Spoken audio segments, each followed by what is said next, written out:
उम्मीद करती हूँ आप सभी कुशल मंगल होंगे। भारत की भूमि रहस्य और चमत्कारों की भूमि है, जहाँ आपको पग पग पर ऐसी कितनी ही गाथाएं, अनसुलझी कहानियां, रहस्यमय इतिहास और जगहें मिल जाएंगी, जिनके रहस्य को बेपर्दा करने में विज्ञान आज भी नाकामयाब है। ऐसी एक पौराणिक कथा लेकर फिर से मैं मनुस्मृति आपके सामने हाजिर हूँ। मैं बात कर रही हूँ हारे के सहारे खाटू नरेश की, जिन्हें भक्त खाटू श्याम के नाम से पुकारते हैं। खाटू श्याम को भगवान श्री कृष्ण के कलयुगी अवतार के रूप में जाना जाता है और ऐसा कहे जाने के पीछे एक पौराणिक कथा है। कहते हैं कि बाबा श्याम सबकी मुरादें पूरी करते हैं, वे रंग को भी राजा बना सकते हैं। आखिर कौन है खाटू श्याम बाबा? बाबा खाटू श्याम का संबंध महाभारत काल से माना जाता है। वे पांडुपुत्र भीम के पौत्र थे। कथा के अनुसार खाटू श्याम अपार शक्ति और क्षमता के मालिक थे, जिनसे प्रभावित होकर श्री कृष्ण ने उन्हें कलयुग में अपने नाम से पूजे जाने का वरदान दिया।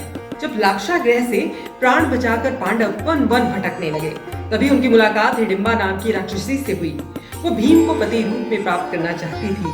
माता कुंती की आज्ञा से भीम और हिडिंबा का विवाह हो गया, जिससे घटोत्कच का जन्म हुआ और घटोत्कच का पुत्र हुआ बर्बरीक, जो अपने पिता से भी अधिक शक्तिशाली और मायावी थे। बर्बरीक देवी के उपासक थे। देवी के वरदान से उन्हें 3 बाण प्राप्त हुए थे, जो अपने लक्ष्य को भेद कर वापस लौट आते थे। इस तरह से बर्बरीक अजय हो गए। महाभारत के युद्ध के दौरान बर्बरीक युद्ध देखने के इरादे से कुरुक्षेत्र आ रहे थे, लेकिन श्री कृष्ण ये बात जानते थे कि यदि बर्बरीक युद्ध में शामिल हुए तो परिणाम पांडवों के विरुद्ध होगा। इसलिए बर्बरीक को रोकने के लिए श्री कृष्ण गरीब ब्राह्मण बनकर बर्बरीक के सामने आए।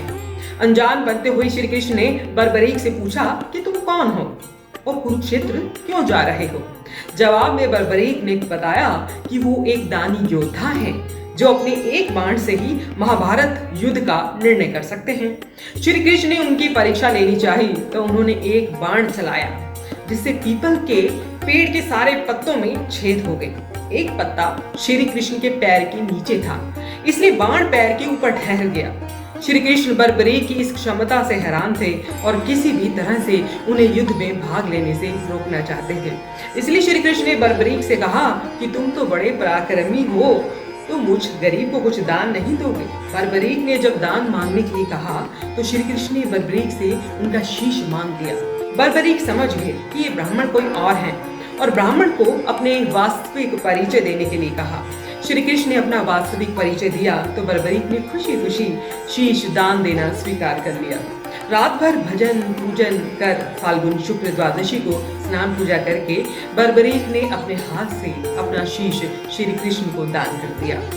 शीश दान करने से पहले बर्बरीक ने श्री कृष्ण से युद्ध देखने की इच्छा जताई थी, इसलिए श्री कृष्ण ने बर्बरीक के कटे शीश को युद्ध के अवलोकन के लिए एक ऊंचे स्थान पर स्थापित कर दिया। युद्ध में विजय प्राप्त करने के बाद पांडव विजय का श्रेय लेने हेतु वाद विवाद कर रहे थे, तो तब श्री कृष्ण ने कहा तो इसका निर्णय बर्बरीक का शीश कर सकता है। बर्बरीक के शीश ने बताया कि युद्ध में श्री कृष्ण का सुदर्शन चक्र चल रहा था, जिससे कटे हुए वृक्ष की तरह योद्धा रणभूमि में गिर रहे थे। द्रौपदी महाकाली के रूप में रक्तपान कर रही थी। श्री कृष्ण ने प्रसन्न होकर बर्बरीक के उस कटे सिर को वरदान दिया कि कलयुग में तुम मेरे श्याम नाम से पूजित होगे। तुम्हारे स्मरण मात्र से ही भक्तों का कल्याण होगा और धर्म अर्थ काम मोक्ष की प्राप्ति होगी। स्वप्न दर्शनोपरांत बाबा श्याम खाटू धाम में स्थित श्याम कुंड में प्रकट हुए थे।